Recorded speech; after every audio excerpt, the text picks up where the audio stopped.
Seguimos juntos, como eu já falei, até o meio-dia, nesses momentos tão especiais no Aqui em Casa. E agora nós vamos para o momento de emoção, que é o quadro Legados Espirituais, que você já está sabendo. E neste quadro, nós relembramos histórias de líderes religiosos que já estão junto ao Pai, mas que deixaram um legado para nós tão especial. E a pessoa de hoje é para lá de abençoada, né, irmão? Exatamente, nós vamos recordar Dom Armando Sírio.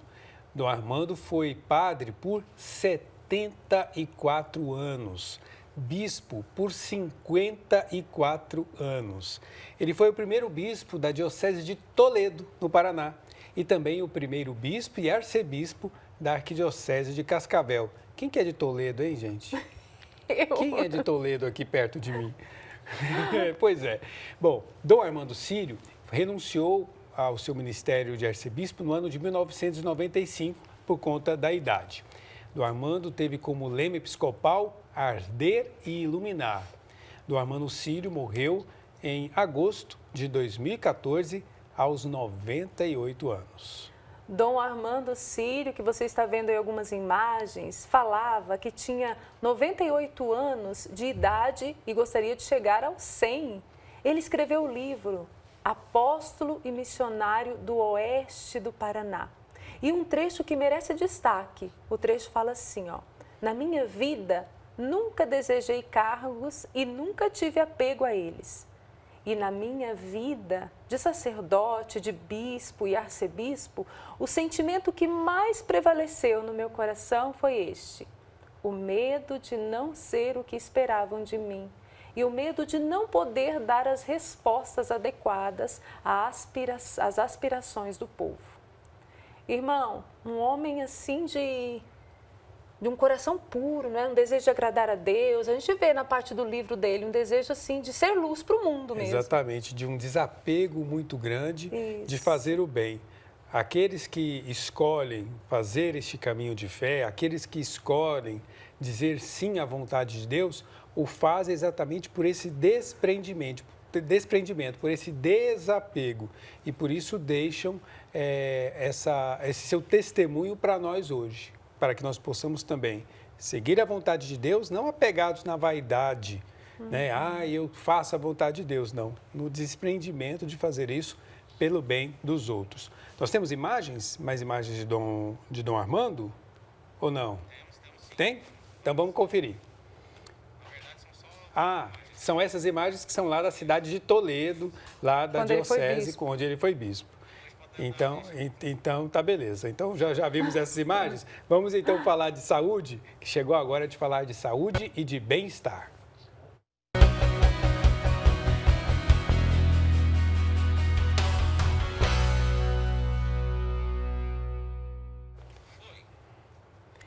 Ô irmão, você já sabe o que é um AVC? Já ouviu alguém falar? Na família tem algum caso de AVC? Sim, na minha família temos alguns casos, inclusive meus avós que tiveram AVC. Eu também, na minha família, já passei por isso, inclusive a minha mãe teve início de AVC. E é sobre isso que nós vamos falar hoje. Os números são assustadores no Brasil. Segundo o Ministério da Saúde, a cada 5 minutos uma pessoa falece em decorrência da doença, contabilizando mais de 100 mil mortes por ano. O acidente vascular cerebral é a segunda principal causa de morte no país e a principal causa de incapacidade no mundo. E nós vamos saber o que é a doença e suas causas com o neurologista Leonardo Zapata, que nós acolhemos com muito carinho para esclarecer um assunto que é tão interessante, que tem tantas dúvidas, não é, irmão? Exato. Seja bem-vindo à TV Obrigado. Obrigado. Doutor Leonardo, comece explicando para a gente o que é o AVC, que as pessoas às vezes falam o derrame. O que é o AVC? Sim, o AVC é uma situação em que falta a irrigação sanguínea em alguma parte específica do cérebro, né? Então, ou por um motivo de sangramento, né? Ocorreu ruptura de algum vaso sanguíneo, ou porque algum vaso foi obstruído, né? Pelos dois motivos a gente tem ou o AVC isquêmico, faltou sangue, né? Porque o vaso foi obstruído, ou o AVC hemorrágico, em que houve um sangramento e não atingiu uma parte específica do cérebro, causando graves sequelas em algumas situações. E, doutor Leonardo, tem como a pessoa fazer um check-up para ver se ela tem probabilidade de ter, que vai ter um AVC? Porque as pessoas normalmente elas fazem check-up de muitas coisas, né? Vão lá ver se está faltando alguma vitamina. Exatamente. Mas um check-up neurológico a gente não costuma fazer, não. Exatamente. Isso é algo que as sociedades de neurologia e neurocirurgia têm enfatizado um pouco mais nos últimos anos. A prevenção é fundamental, né? Depois que ocorreu o evento, em nem todas as situações a gente consegue reverter o dano que foi causado, né? Então é importante fazer uma prevenção para que não ocorra essa situação de isquemia ou de hemorragia. Isso vai envolver principalmente o exame físico, neurológico, né? Uma anamnese por um neurologista ou neurocirurgião e também alguns exames complementares, né? Que a gente pode até comentar aqui.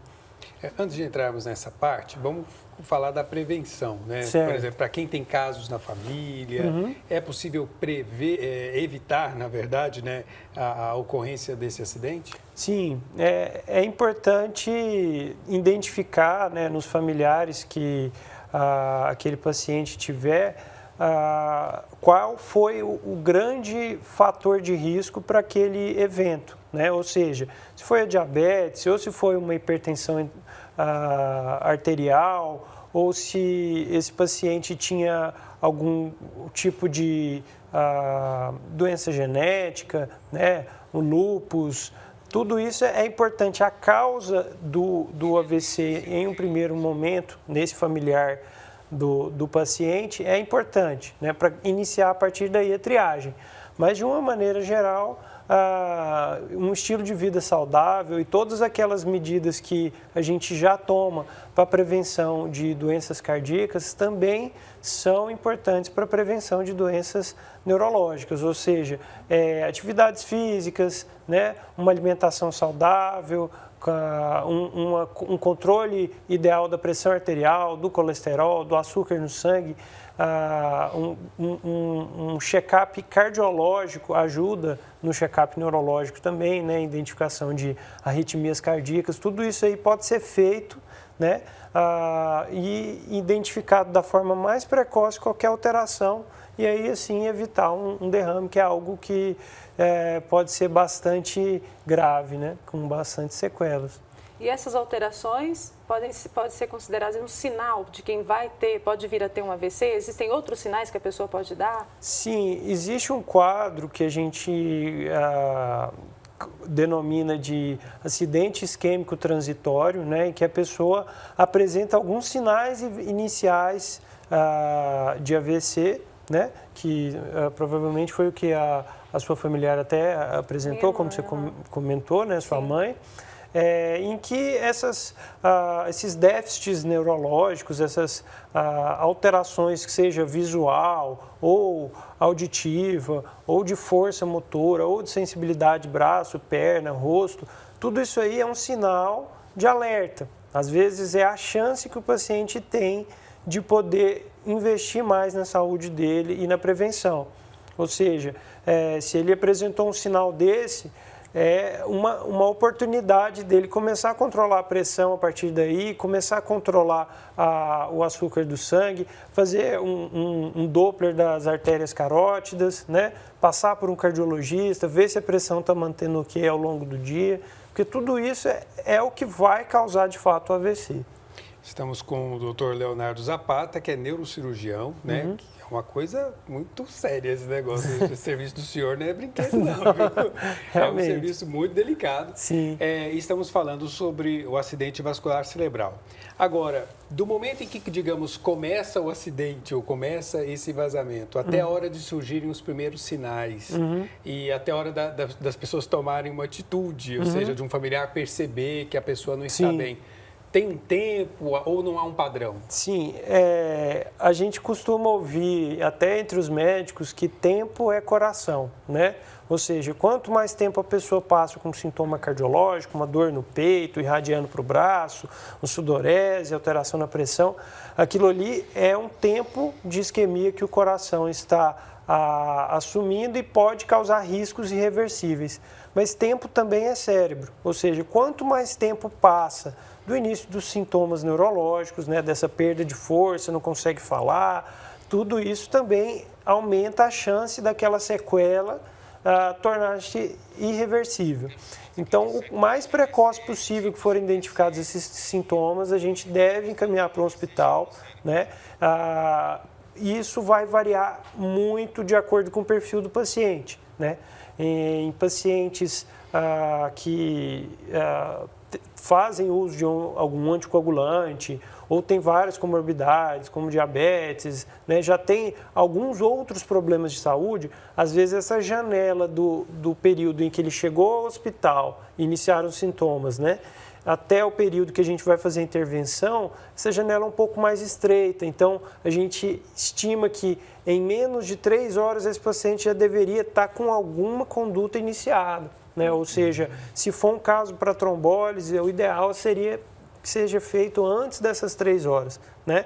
Às vezes, em alguns casos, a gente pode fazer uma trombectomia mecânica, tentar ir de forma endovascular, né? Ou seja, por dentro da artéria, retirar aquele trombo que está obstruindo de forma mecânica, e para isso, às vezes, tem uma janela um pouco mais estendida, um prazo um pouco maior, né? Isso é avaliado caso a caso, mas o que fica de mensagem para todos os pacientes e acompanhantes é que o mais precoce possível que esse paciente pudesse ser avaliado é melhor. Para a gente tomar as medidas iniciais, programar, muito provavelmente esse paciente vai precisar de uma vaga de UTI, né? Então tudo isso tem que ser organizado o mais precoce possível.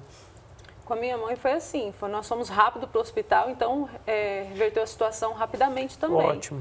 Aí o senhor falava da questão normalmente acontece com quem tem que prevenir, cuidar da pressão arterial. Tal. A minha mãe não tinha hipertensão, nada. No caso dela foi emocional, e o emocional também pode desencadear um AVC? Assim, os fatores emocionais, eles estão relacionados principalmente, às vezes, com picos hipertensivos, provavelmente, né? Uhum. Naquele momento, ela pode ter tido alguma taquicardia, ou seja, o coração acelerou um pouco mais, a pressão subiu momentaneamente um pouco mais, né? E isso pode ter dificultado a perfusão, ou seja, dificultado o sangue de chegar a alguma parte específica do cérebro. Mas com as medidas que foram tomadas, é possível que esse fluxo tenha voltado ao normal e ela não ficou com nenhuma sequela, né? Mas o fator emocional colabora sim para várias doenças neurológicas, né? Principalmente essas que têm um papel vascular importante, né? Dos vasos, né? Mas isoladamente não vou dizer que seja uma causa para o AVC, ou seja, uma pessoa que é puramente ansiosa, que não tem nenhuma outra alteração, dificilmente a gente vai dizer que foi só o fator emocional. Por isso, é importante fazer toda essa triagem. Aí, uma paciente que tem um quadro de um AIT, por exemplo, que é o caso da sua mãe, tem que passar por uma investigação muito extensa para ver onde foi o problema. Ou seja, fazer um Doppler das artérias do pescoço, fazer um ecocardiograma, ver se não tem nenhum trombo, nem alguma arritmia que está causando trombo e levando para o cérebro, né? Ou então algum fator hematológico do sangue mesmo que está favorecendo, que seja pró-coagulante, né? Favorecendo a coagulação mais acentuada. Então, tudo isso aí tem que ser investigado, né? Antes da gente definir que foi apenas o fator emocional. Tá? Nós vamos colocar imagens aí de diferentes tipos de AVC e queria que o senhor explicasse os diferentes tipos desses acidentes que são muito comuns, né? Acidente vascular cerebral. Certo. Bom, aí do lado esquerdo, né, o que a gente está observando é que tem aquilo que eu já até comentei, o trombo, né? Então a gente vê na cervical, ou seja, no pescoço desse paciente aí, a coloração da artéria, ela está em vermelho, ou seja, o sangue ali provavelmente ele está com a quantidade de oxigênio normal, né? Está sendo perfundido. Mas a partir de um certo ponto ali que está um pouco mais amarelo, a gente vê que daí para cima a coloração dos vasos está em roxo, ou seja, provavelmente esse sangue daí para cima ele está pouco oxigenado, né? Que é uma condição que a gente chama de anóxia, como está escrito ali em cima, e o sangue pouco oxigenado não leva o oxigênio, que é essencial para as células, e causa uma situação de isquemia, né? Então, esse primeiro desenho que está do lado esquerdo seria um AVC isquêmico, né? Faltou sangue em alguma parte do cérebro porque teve uma obstrução, né? Por exemplo, um entupimento, vamos falar Exatamente, assim, pensando no encanamento, né? Exato, é como se tivesse no encanamento tivesse um entupimento. Nessa situação do lado direito já seria aquele AVC hemorrágico, né? Houve em algum local do cérebro um rompimento dessa artéria, né? E esse rompimento pode ser por vários motivos, né? Essa parede do vaso ela vai enfraquecendo com o passar da idade, né? Ela vai endurecendo com o acúmulo de cálcio, né? Formação de placas de ateroma, e ela pode romper, né? de algum modo e causar um sangramento ali localizado, né? Com esse sangramento, além da questão de não passar sangue distalmente, ou seja, daí para frente, não passa o sangue com a mesma eficácia, aquele local onde acumula sangue, ele causa uma compressão local, aperta as estruturas cerebrais que estão ali perto, e isso pode ser muito grave, né? Pode causar um sangramento de difícil controle, apertando essas estruturas e ela evoluir até para óbito, né? Existe também uma situação de uma ruptura de um aneurisma, né? Que também ocorre esse rompimento, mas porque houve uma saculação no vaso, um vaso formou uma pequena bolhazinha, né? Uma bolinha, e essa bolinha explodiu e aí ocorreu um sangramento de difícil controle. Esse seria o mais grave? Todas essas situações, na realidade, elas podem ser muito graves, né? Depende muito da extensão e da localização, né? Porque no cérebro, cada região tem uma função específica. Então, às vezes, um AVC num local muito pequeno também pode ser muito grave, né? O tronco cerebral, que é essa parte mais baixa, mais basal do cérebro, ele carrega muita informação. É como se fosse um cabo elétrico muito grosso, né? Então, essa parte mais baixa, próxima já da transição com o pescoço, ela carrega muita informação. Então, às vezes, um AVC pequeno naquela região já está causando uma lesão muito grande. Já um AVC muito distal, na parte mais alta do cérebro, às vezes causa um sintoma mais específico, ou seja, o paciente pode ter uma perda de força apenas na mão, ou uma dificuldade apenas na fala, apenas na visão, né? Então, no sistema nervoso, interessa muito mais a questão da localização e da extensão do problema. Um AVC, mesmo isquêmico, se ele for muito extenso, pegar todo um hemisfério cerebral, ele pode ser muito grave, às vezes precisa até de uma craniectomia descompressiva. O neurocirurgião ele tem que tirar parte do osso, porque esse cérebro vai inchar e tem que ter espaço para ele, né? Então, a questão da gravidade está mais relacionada com a localização e a extensão do problema, né? Doutor, agora falando de sequelas, na questão de sequelas, o paciente que teve um AVC, ele vai sofrer alguma alteração no emocional dele? Tipo assim, ele pode desenvolver uma depressão? Isso, sim. Ele pode desenvolver essa alteração emocional tanto por ele estar enfrentando uma nova situação que é difícil, né? O paciente ele começa a se tornar dependente de terceiros, né? Dependente dos familiares, dependente de amigos, não consegue mais se deslocar pela cidade com a mesma qualidade, às vezes ele não consegue se alimentar sozinho, se higienizar sozinho, vestir uma roupa sozinho, e tudo isso aí é um transtorno muito grande, é um motivo grande para o paciente iniciar um quadro depressivo. Sim, a gente tem esse fator emocional relacionado à nova situação que ele tem que enfrentar, e também pode ter alterações emocionais relacionadas ao local em que ocorreu o AVC, ou seja, uma lesão frontal, ela pode alterar o comportamento do paciente, né? O pré-frontal, essa região mais anterior do cérebro, ela é relacionada muito com o comportamento. Então, tem pacientes, às vezes, que começam a ficar agressivos ou então muito impulsivos, ter transtornos, às vezes, de impulsividade sexual, por exemplo, agressividade, podem xingar algum familiar. Então, é importante que a família se prepare para essa situação e ter bastante paciência com condição que o paciente assumiu. Vamos ver, temos imagens também a respeito das sequelas do AVC, também para a gente tentar até compreender essas consequências. É isso que o senhor estava dizendo, Exatamente. Né? Nessa imagem aí é interessante essa questão da simetria facial, né?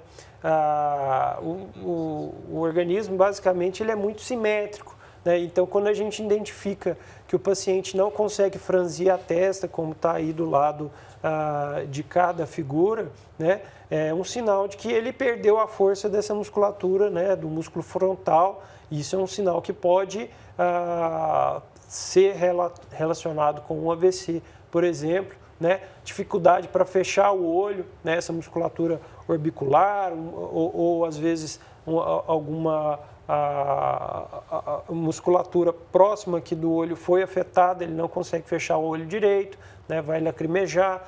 É importante proteger essa córnea também, porque ela pode ressecar e causar uma lesão oftalmológica. Né? Dificuldade de sorrir, por exemplo, a gente considera bastante, a gente pede que o paciente demonstre um sorriso, simule que está mordendo algum objeto, porque a gente vai ver essa assimetria das rimas aqui da boca, né? E mostrar que ele tem uma hemiparesia facial, que é o caso aí que está descrito, né? Ou seja, o lado esquerdo do corpo desse paciente, da face desse paciente, está paralisado, ele não consegue mexer. É um sinal de muita importância que esse paciente tem que ser avaliado o mais precoce possível. Fisioterapia pode atenuar essa sequela? Sim, é importante a fisioterapia, inclusive a gente tem preconizado o mais precoce possível, né? A gente sabe que estimular esse paciente o mais precoce possível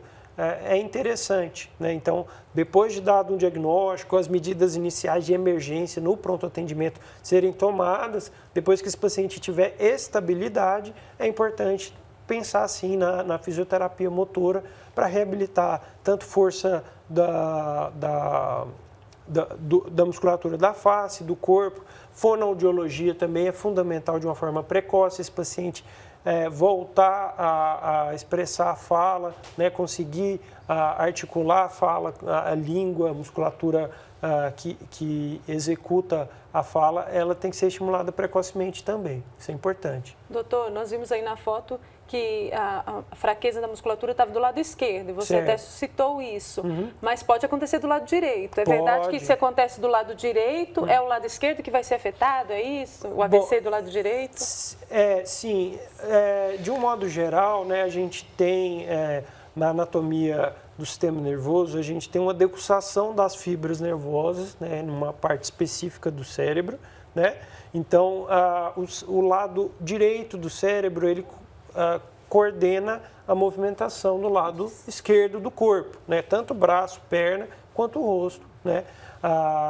E esse AVC de um lado, ele costuma ocasionar sequelas motoras do lado contrário.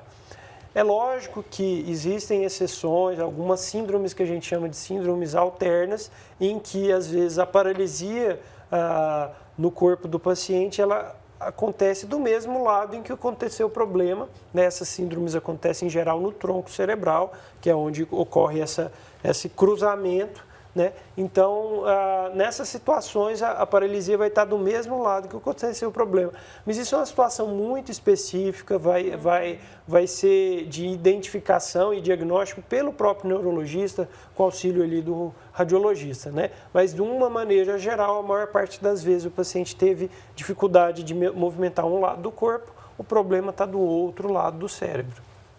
Nós estamos, então, aqui com o Dr. Leonardo, neurocirurgião, e você pode tirar sua dúvida ligando para nós, deixando sua pergunta em nossas redes sociais, tanto no Instagram quanto no Facebook. Inclusive, eu estou aqui com a dúvida da devota Maria Cristina Santana, ela é de Salvador, na Bahia, e ela diz assim, ela pergunta: se a pessoa que tem trombose teve um AVC hemorrágico, isso tem alguma coisa a ver devido à trombose? A situação de trombose, provavelmente ela está falando de trombose nas pernas, né? A trombose venosa profunda, que é uma das mais comuns, né? Nessa situação da trombose, ela precisou, com certeza, ou ainda precisa, de fazer uso de anticoagulantes, né? Esses anticoagulantes, eles vão favorecer, num linguajar popular, ralear o sangue, ou seja, deixar o sangue mais fluido, ele não ficar tão espesso e obstruir com facilidade, entupir com facilidade. Essa paciente ela vai ter um tratamento diferenciado na abordagem do AVC se ela tiver um AVC mesmo em uso da medicação, né? Então, isso, de um certo modo, né, de modo grosseiro, pode limitar o uso de algumas medicações que a gente faz no pronto-socorro, né, os trombolíticos que a gente faz ali. Mas sempre tem possibilidade de outros tipos de intervenção e abordagem, né? A trombose em si, ela mostra uma dificuldade que essa pessoa tem na circulação venosa, principalmente nas pernas, né?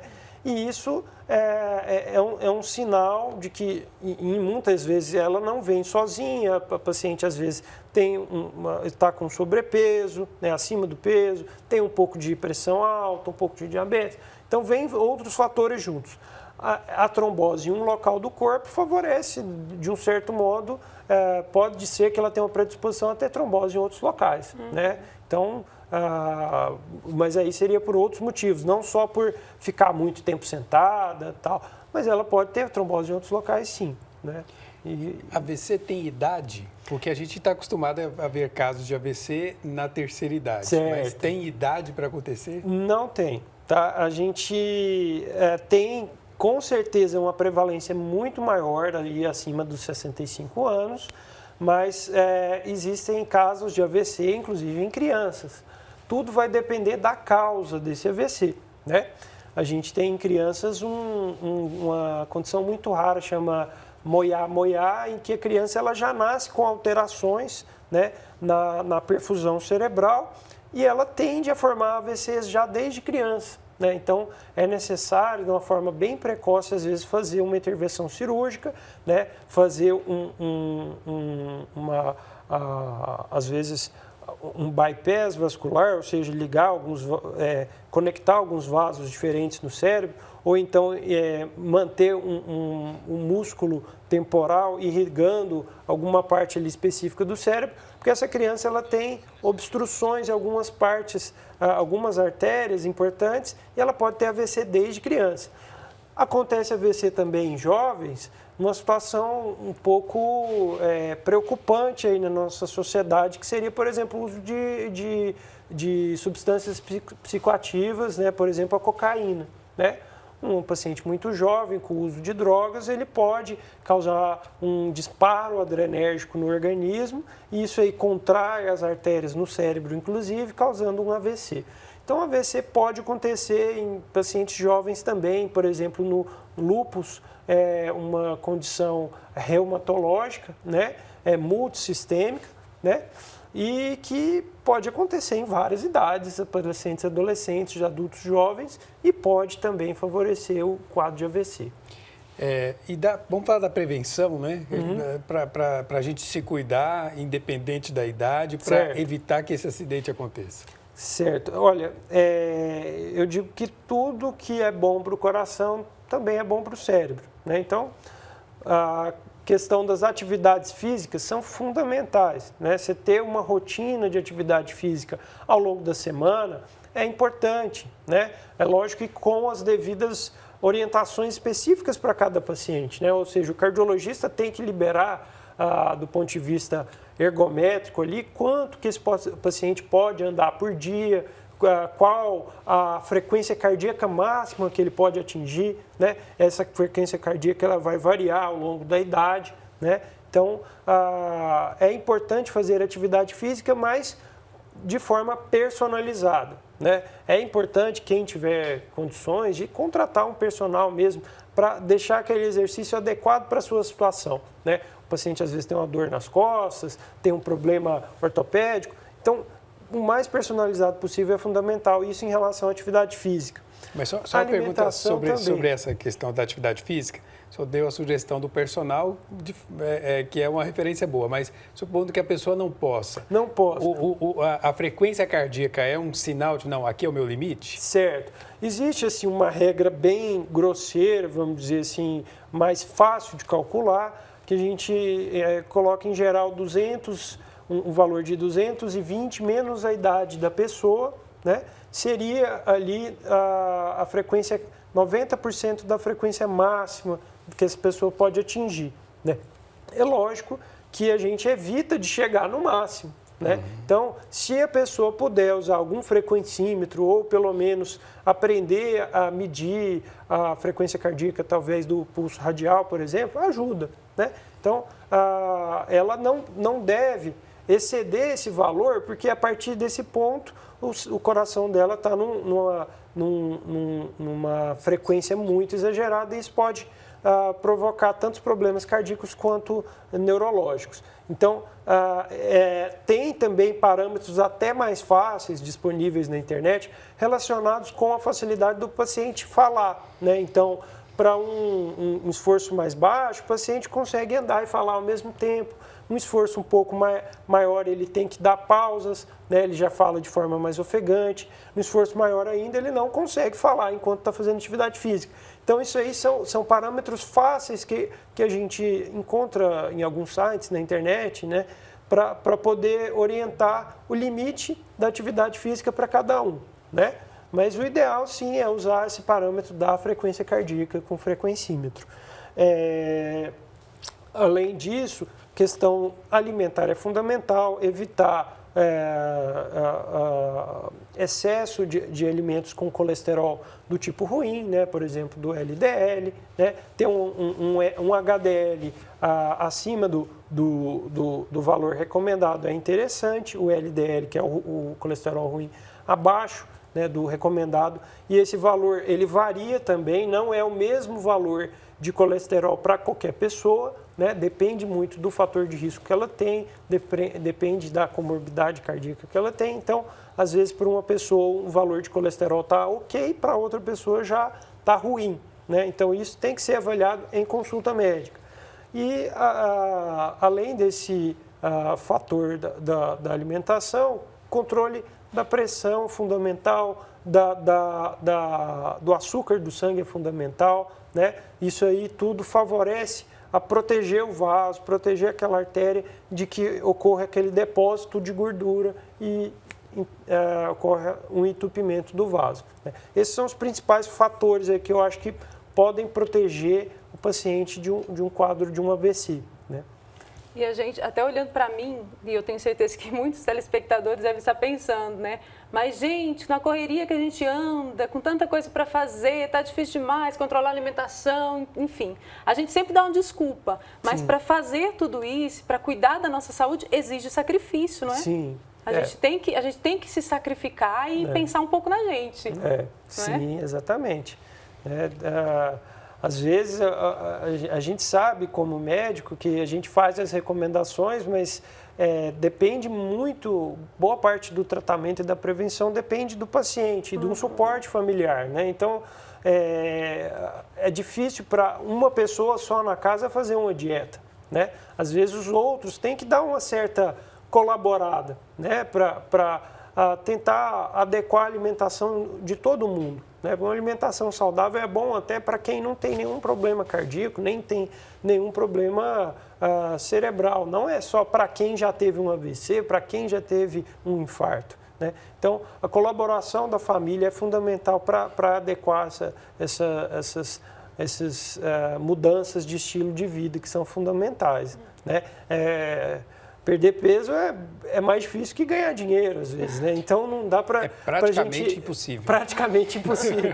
Não dá para a gente falar isso para o paciente como se fosse algo que ele vai resolver muito fácil. Da mesma forma, suspensão do tabagismo é algo muito difícil e é algo que é fundamental na prevenção das doenças cardiológicas e neurológicas, né? O cigarro ele não prejudica só o pulmão, né? O paciente que é tabagista, ele tem uma facilidade muito maior de lesar as artérias e o cérebro do que um paciente que não fuma. E falar para o paciente que ele deve parar de fumar é algo fácil para o médico e muito difícil para o paciente. Parar de fumar não é uma coisa fácil de forma alguma.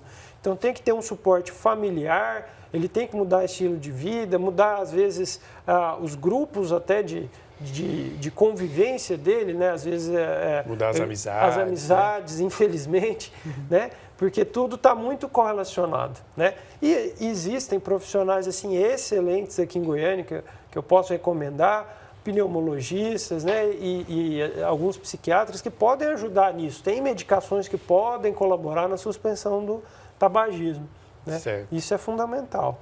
Dr. Leonardo Zapata, neurologista, é tão difícil falar quando é complicada a profissão que o senhor escolheu, Sim, mas que é muito importante, com certeza, né? Sim. Muito obrigado pelos esclarecimentos que o senhor deixou para nós. Obrigado, eu que agradeço, estou à disposição para qualquer outra dúvida.